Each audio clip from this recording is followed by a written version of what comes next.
Isto tako, rekli smo malo prije, vidjeli smo, imamo grijehe, imamo sumnjive stvari, čak i mali grijesi. Sad je to pravo, trend. Samo ti meni, je to veliki grijeh ili je mali? On tebe tu čeka, sad da, ako slučajno rekneš, ako ga ne pročitaš, jer dok ti doje Emil, da ti vidi, da ti samo mi reci da ili ne kaži. Samo mi reci, je veliki grijeh ili mali? A ako mu rekneš mali, to je isto da si mu rekao potvrđeni sunnet. On to sutra, vrate, radi, on to doručkuje, on to ruča, on to jede kosarajlije topu za iftar. Mali grijeh, ali crni srce od njega. Zato kaže Allah poslanik alejhi salatu vesselam u hadisu koji bilježi imam Ahmed sa vjerodostojnim lancem prenosilaca, kaže: "Iyakum wa muhaqqirati dhunub." Čuvajte se, ova riječ iyakum. Dobro se čuvajte malih grijeha. Jer kaže doista se mali grijesi nakupe na insana pa ga unište.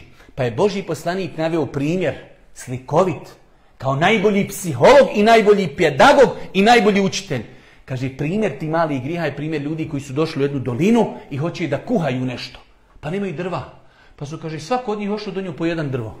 Kaže, stavili su, a vidi da jedan donio drvo i staviš to drvo izgore, nemaš ništa ispeći. Ali kaže, kad su svi stavili po jedno drvo, napravili su vatru na koju su stavili ono što treba da ispeku, pa su ispekli, pa su jeli.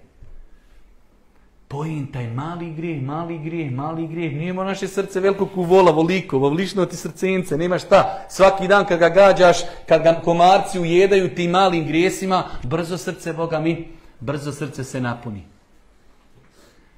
Pa ako znaš da je nešto grijeh, nema veze je li veliki ili mali grijeh. Dobro, ako i moram učiniti, onda ću raditi mali grijeh, ali jednom i odmah teuba, odmah meka, odmah umra, odmah noći namaz, plači, zikri, moli Allah da ti oprosti. Mali grijeh, alhamdulillahi rabbil alamin, ma ekstra. I mali grijesi mogu vremenom čovjeka ukopati i uništiti.